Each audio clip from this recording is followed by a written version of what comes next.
कैसे हो बच्चों। अभी हाल ही में आपके दिसंबर 2024 के एग्ज़ाम्स ख़त्म हुए। एग्ज़ाम्स ख़त्म होने के बाद बहुत सारे बच्चों ने मुझे कांटेक्ट किया। कौन से बच्चे? ऐसे बच्चे जिन्होंने ग्रुप 1 दिया था, जिनका ग्रुप 2 पेंडिंग था, या वो बच्चे जिन्होंने ग्रुप 2 दिया था, ग्रुप 1 पेंडिंग है, या फिर वो बच्चे जिन्होंने दोनों ग्रुप दिए पर उनके पेपर इतने खास नहीं गए। सबका एक ही कहना था कि सर ये MQPs, पास्ट एग्ज़ाम पेपर्स, उसके अलावा आपने जो अभी क्वेश्चन पेपर्स के जो सोल्यूशन दिए ये सब तो ठीक है, पर हमको आपसे पूरा का पूरा सब्जेक्ट सीखना है, हमको ये बिट्स एंड पीसेस में नहीं पढ़ना है। तो आप क्या हमें प्लीज़ ये दोनों ये जो सब्जेक्ट्स है कॉस्ट अकाउंटिंग से जुड़े हुए, कॉस्ट अकाउंटिंग और मैनेजमेंट अकाउंटिंग, क्या ये दोनों के दोनों सब्जेक्ट्स क्या आप हमें पूरी तरीके से पढ़ा सकते हो क्या, एज अ रेगुलर कोर्स जहाँ पे आप हर चीज़ डिटेल में कवर कर सकते हो क्या? And because the number of student जिनसे ये रिक्वेस्ट आई है that was a substantial count, मतलब बच्चे ठीक ठाक थे, तो आई डिसाइडेड और आई अराइव्ड एट अ कंक्लूजन कि हाँ चलो फिर ऐसा रहेगा तो ठीक है, let's run a live batch, live online batch जहाँ पे आप आपके घर से पढ़ो और मैं मेरे यहाँ से पढ़ा सकूँ। Let's run a live batch for paper 8 cost accounting and paper 12 management accounting. तो ये आज का वीडियो उसी बैच की इन्फॉर्मेशन देने के लिए मैंने आपके सामने रखा है। क्या बैच होगी, ये बैच शुरू कब होगी, ख़त्म कब होगी, टाइमिंग्स क्या होंगी, फ़ी क्या होगी, क्या क्या चीज़ें कवर की जाएगी, क्या मोडस ऑपरेंडी होगी, इसके बारे में हम यहाँ पे बात कर रहे हैं। तो सबसे पहला let's understand the basic things कि सर मैं बच्चों में क्या पढ़ाने वाला हूँ मैं। तो जो लोग मेरे से ऑलरेडी पढ़े उनको तो मेरा टीचिंग ऑलरेडी पता ही है, पर जिनको नहीं भी पता है उनको मैं बता दूँ। सी बच्चों, my focus is always on conceptual clarity.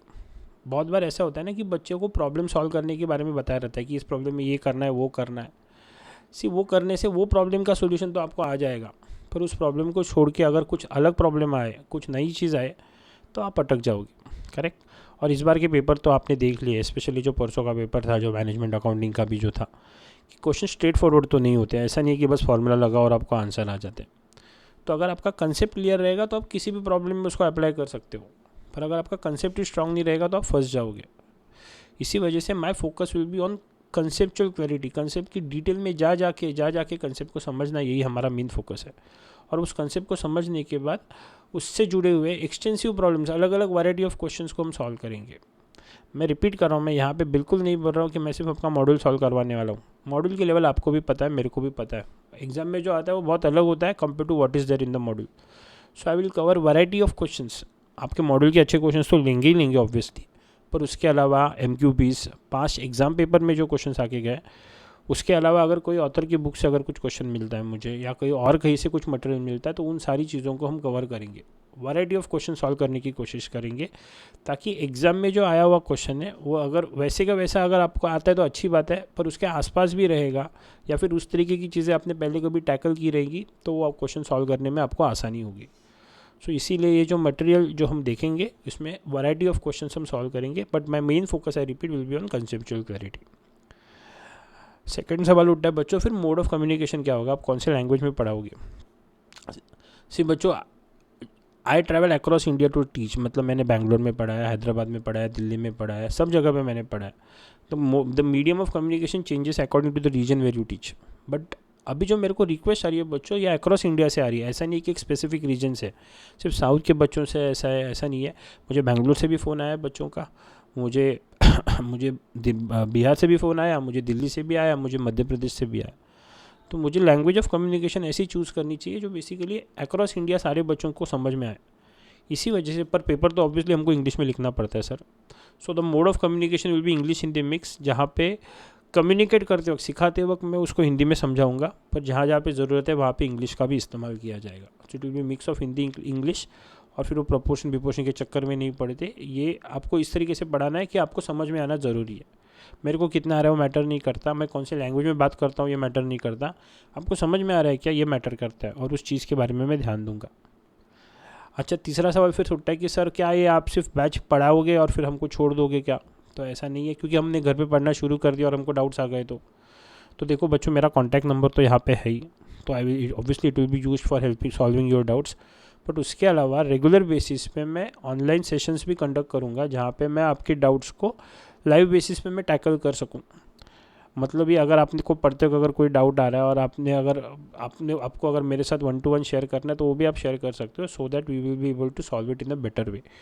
तो डाउट सॉल्विंग सेशंस होंगे ही बच्चों लाइव बेसिस पे, जिसके थ्रू आप आपके doubts time to time basis पे सॉल्व करवा सकते हो। अभी जो चौथा पॉइंट है ना बच्चों, वो एक्चुअली बहुत इंटरेस्टिंग पॉइंट है। आप अगर कोई क्लासेस लगाते हो या आप किसी और के भी नॉर्मली लेक्चर्स लेते हो तो सभी लोग हमेशा यही बोलते हैं कि we will be providing hard copy, और ये उनका यूएसपी होता है, बेचने का तरीका होता है। मेरी सोच ना एग्जैक्टली उल्टा जाती है इस चीज़ों पे। बच्चों मैंने ना हमेशा दूसरी जगह पे पढ़ा है, और हमेशा पढ़ाते हुए वही हार्ड कॉपी को बेस लेके ही मैंने पढ़ा है, तो that is the way the industry works.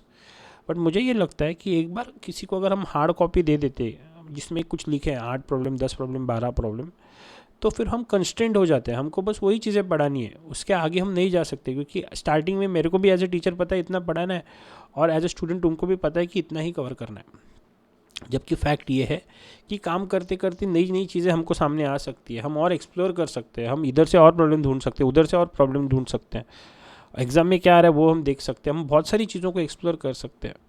और कंस्टेंट तरीके से काम करेंगे तो दिमाग काम करना बंद हो जाता है। तो इसी वजह से मेरा तो हमेशा R&D के ऊपर फोकस होता ही होता है। ऑल्दो मेरे पास 5 का डेटा है, पर तभी भी एग्ज़ाम में क्या आके गया है, इससे ज़्यादा मुझे क्या आगे आ सकता है इसके बारे में भी सोचना चाहिए। और अभी पिछले 10 सालों के एक्सपीरियंस से ये चीज़ें अभी समझ में आनी शुरू हो गई है। तो पता है कि मॉड्यूल के अंदर इस चीज़ इधर ये छुपा है, उधर वो छुपा है, इधर ये हो सकता है, वो हो सकता है, पर कहीं कहीं कोई ऑथर की बुक में हमको अच्छे और क्वेश्चन मिल सकते हैं। तो ये सारी चीज़ों को भी हमको करना चाहिए। ये करेंगे तभी जाके हमको पता होगा कि हमने कंसेप्चुअली इस तरीके से पढ़ाई की है कि एग्ज़ाम में कुछ भी हो जाए हमको उसका आंसर आ जाना चाहिए। तो इसी वजह से I will not be providing you the hard copy of the books. मैं इसकी हार्ड कॉपी नहीं देने वाला हूँ। मैं इसमें और वैरायटी ऑफ क्वेश्चंस ऐड करते जाऊँगा।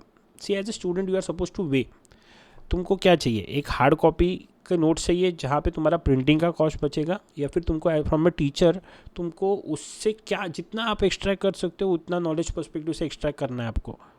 तो I believe everyone will accept that the second option is always the better option, जहाँ पे आपको टीचर ज़्यादा से ज़्यादा पढ़ा सके। फिर क्या होगा, प्रिंट का अगर आपको थोड़ा बहुत एफर्ट डालना पड़े तो आप मेरे हिसाब से तो आप कर ही सकते हो। इसी वजह से I repeat, I will not be providing you the hard copy of the books. I request from your side कि आप क्या करना, आप आपकी उसकी प्रिंट आपके एंड पे आप उसको मैनेज कर लेना। इसी वजह से सॉफ्ट कॉपी में आपको प्रोवाइड करते जाऊंगा टाइम टू टाइम बेसिस में, जिसमें और प्रॉब्लम्स ऐड होते जाएंगे। आप एंड ऑफ द सेशन आप उसका फिर आपके एंड पे एक प्रिंट लेके रखोगे तो वो भी आपको एग्ज़ाम के टाइम पे हेल्प कर देगा। थियोरी का पार्ट जो रहेगा उसके ऊपर भी हम फोकस करेंगे, बट आपको एग्जाम फॉर्मेट पता है, your major paper is on practical part. तो प्रैक्टिकल को ऑर्ग्यूमेंट थियोरी करती है। Theory is not the primary thing, concept is the primary thing, and practical part is उसके साथ अलाइड जो चीज़ है वो हमारा प्रैक्टिकल पार्ट है। तो प्रैक्टिकल पार्ट के ऊपर हमारा पूरा का पूरा फोकस होगा। पहले भी मैंने बताया था, वापस भी रिपीट कर रहा हूँ बच्चों, ये एक रेगुलर बैच है, ये कोई क्रैश कोर्स नहीं है जहाँ पे बस मैंने शुरू कर दिया और जैसे लोग ख़त्म करते हैं उस तरीके से मुझे करना नहीं है। Because we are standing at the end of December, we will be starting in January and your exams is in June. तो we have got sufficient time. हर चीज़ को जितनी डिटेल में कवर किया जा सकता है उतना डिटेल में कवर किया जाएगा। तो ये एक रेगुलर बैच है, ये कोई क्रैश कोर्स नहीं है जहाँ पे फटाफट कुछ चीज़ें को कवर करना है। कौन से आइटम के बच्चों के लिए है, तो ये बेसिकली जून 2025 आइटम के बच्चों के लिए ये बैच टारगेटेड है। जिनका जून में एग्ज़ाम है उनके लिए बेसिकली मैं पढ़ा रहा हूँ। मैं ये बैच शुरू कब होगी, तो will be starting somewhere in the first week of Jan के फर्स्ट वीक में शुरू करेंगे। एग्ज़ाम हो गया 8-10 दिन, थोड़ा रिलैक्स हो जाओ। Will be starting in the first week of Jan and target to close it by end of March end पे मैं इसको क्लोज हो जाएगी। ये मेरा बेसिकली एक लॉजिकल कैलकुलेशन है। बट हैविंग सेड दैट, मैं रिपीट कर रहा हूँ, मेरे को कोई मार्केटिंग गिमिक्स नहीं चाहिए। यहाँ पे लोग ये भी बोल के बेचते हैं, देखो हमने डेडलाइन फिक्स किया है। डेडलाइन फिक्स करके कैसे भी ख़त्म करने में कोई मतलब नहीं है। अगर मेरे को कहीं पे लगे कि मेरे को ये चीज़ भी आपको सिखानी है, वो चीज़ भी आपको सिखानी है, तो मैं हक से आपसे 1 या 2 लेक्चर, 2-3 लेक्चर जो कुछ भी रहेंगे मैं आपसे एक्स्ट्रा मांगूंगा और बोलूँगा see you are writing exams in the first week of second week of June. तो एक हाथ दूसरे दिन के लिए 4 घंटा 6 घंटा आपको घर पे बैठ के ऑनलाइन बेसिस पे अगर कोई सेशन अटेंड करना पड़े तो I don't think it is a big deal. Important ये है कि मैं ज़्यादा से ज़्यादा चीज़ों को कवर कर सकूँ। मैंने जब भी अभी तक आमतौर पे मैक्सिमम मैंने दूसरों के लिए पढ़ा है, तो मैं अगर खुद के लिए कुछ पढ़ा रहा हूँ तो आप सोचो कि मैं क्या लेवल पे जाके पढ़ाऊँगा उस चीज़ों को। इसके लिए मैं although I am saying 31 March, but ये ज़्यादा आगे नहीं जाएगा। पर अगर ज़रूरत पड़ेगी आपको मैं अभी से बोलूँ, मैं और आपसे हक से मांगूंगा कि बच्चों मुझे ये 1 या 2 दिन आपसे और चाहिए, आप प्लीज़ ये सेशन मेरा अटेंड करना करके। तो we start in the first week of Jan and we target to finish mostly by end of March, maybe a week here and there. कौन से 2 सब्जेक्ट्स मैंने जैसे बताया, पेपर 8 कॉस्ट अकाउंटिंग ग्रुप 1 का है और पेपर 12 जो है मैनेजमेंट अकाउंटिंग, ये ग्रुप 2 का पेपर है। ये 2 पेपर्स मैं यहाँ पे कवर करने वाला हूँ। सेशन कैसे होगा, तो देखो मैं तुम्हारे हफ्ते के 3 दिन लेने वाला हूँ मैं। आप एक सब्जेक्ट लो या दोनों सब्जेक्ट लो। वो कैसे, पेपर 8 कॉस्ट अकाउंटिंग का सेक्शन होगा 11 से लेके 3:30, 4.5 घंटे दिखते हैं ये, पर ये 4.5 घंटे एट ए स्ट्रेच नहीं होंगे। आपका मोबाइल का नेटवर्क का कुछ चीज़ें रहेगी, आपका मोबाइल की तरफ आपको ध्यान देना है, आपको बीच में ब्रेक चाहिए। तो इसको लिए 11 से 1 पहला सेशन होगा, बीच में आधे घंटे का ब्रेक होगा 1 to 1:30, and then the second session will be from 1:30 to 3:30। ये वीकडेज़ में होगा। तो ऐसा करके 11 से 3:30 दिख रहा है, 4.5 घंटे, पर इफेक्टिवली 4 घंटे का सेशन होगा। ऐसा जो एक दिन हुआ ऐसे हफ्ते के 3 दिन होगा। तो it is 3 times a week। और डेज़ कौन से मैं आपको कम्युनिकेट कर दूंगा, but it will B weekdays and it will B weekdays. 1 second repeat, ये वीकडेज़ में हम करेंगे। और जो मैनेजमेंट अकाउंटिंग का जो सेशन है वो उसी दिन, जिस दिन कॉस्ट अकाउंटिंग का सेशन था उसी दिन आगे 4:30 को होगा, and it will be from 4:30 to 9, again in the similar format. 4:30 to 6:30 session होगा, आधे घंटे का ब्रेक होगा, and second session will be from 7 to 9 PM। रात के 9 बजे वो ख़त्म होगा। आई बिलीव घर पे से जो बच्चा पढ़ रहा है उसको रात को 9 बजे तक पढ़ने में कोई इतना दिक्कत नहीं होना चाहिए। It will be okay for him to study till 9 PM in the night. So 3 days a week 4 hours a day, इस हिसाब से हम सेशन कंडक्ट करेंगे, जिसमें मैं सारी चीज़ों को एकदम डिटेल में मैं कवर कर सकूँ। अच्छा, फ़ीस कितनी होगी, तो बच्चों पर सब्जेक्ट इट विल बी 6,999, मतलब 6,999 होगी कॉस्ट अकाउंटिंग की एंड 6,999 होगी मैनेजमेंट अकाउंटिंग की। और अगर आप दोनों सब्जेक्ट साथ में लेते हो, कॉम्बो में लेते हो, तो the fee will be only ₹12,999। 1,000 रुपये का डिस्काउंट रहेगा, 12,999 उसकी फ़ी रहेगी।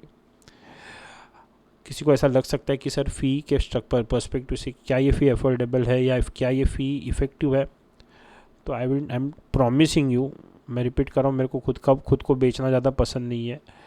आपको जो रिटर्न में मिलने वाला है आप उसके बारे में सोच भी नहीं सकते हो। इतनी वैरायटी ऑफ क्वेश्चंस और ऐसे तरीके से हम पढ़ाई करेंगे कि उसके बाद पेपर कुछ भी आ जाए बच्चों तुम्हारे सामने, वो कभी तुमको तकलीफ़ नहीं देगा। सेकेंडली याद रखना है बच्चों, ये 2 ही सब्जेक्ट जो है ना, ये आपके फाइनल का जो स्ट्रेटेजिक कॉस्ट मैनेजमेंट है उसका कोर है।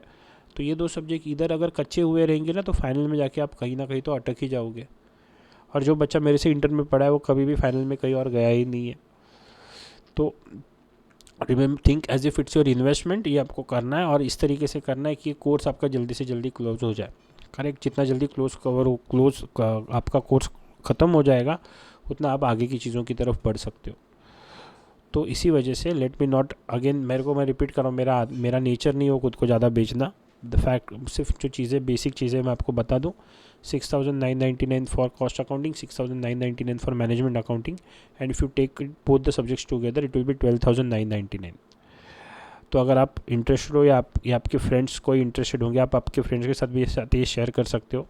तो मेरा जो कॉन्टैक्ट नंबर जो उधर फ्लैश हो रहा है उस पर आप कॉन्टैक्ट कर सकते हो। I will read out the number, it is 8655-797-817। I repeat, 8655-797-817। तो बच्चों, इस कोर्स के अंदर आपको लाइव लेक्चर्स के साथ साथ रिकॉर्डेड लेक्चर्स का एक व्यू भी मिल जाएगा, ताकि अगर किसी का अगर नेटवर्क का कोई इशू हो या फिर अगर कोई गलती से अगर एब्सेंट रहता है तो उसका वो लेक्चर मिस आउट ना हो और वो घर पे बैठ के उसकी पढ़ाई कर सकता है। हाँ, पर मेरा हमेशा कहना यही रहेगा कि better than the recorded lectures आप लाइव लेक्चर्स ही अटेंड करो, ताकि अगर आपके कोई डाउट्स होंगे, क्वेरी होंगे, तो वो लेक्चर के समय पे ही हम उसको क्लोज डाउन कर सकते हैं, ताकि आपके घर पे पढ़ाई अच्छी हो।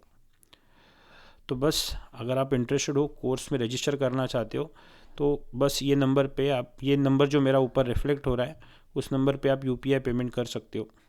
बस एक चीज़ इंश्योर करना कि ये जो नंबर जब भी आप डालोगे, यही मेरा ID UPI का ID है, तो मेरा नाम आपके UPI में रिफ्लेक्ट होना ज़रूरी है। मेरा नाम है ओमकार आमरे, बस वो क्रॉस वेरीफाई करना और उसके बाद ही पेमेंट करना, और उस पेमेंट का फुल स्क्रीनशॉट आप मुझे मेरे व्हाट्सएप नंबर पे शेयर कर देना। इसके बाद भी अगर कोई क्वेरीज़ रह जाती है तो आप या आपके पेरेंट्स कोई भी मुझसे कांटेक्ट कर सकते हो, बस एक मैसेज ड्रॉप कर देना, and then we can talk and take it ahead. So bye everyone, see you at the lectures.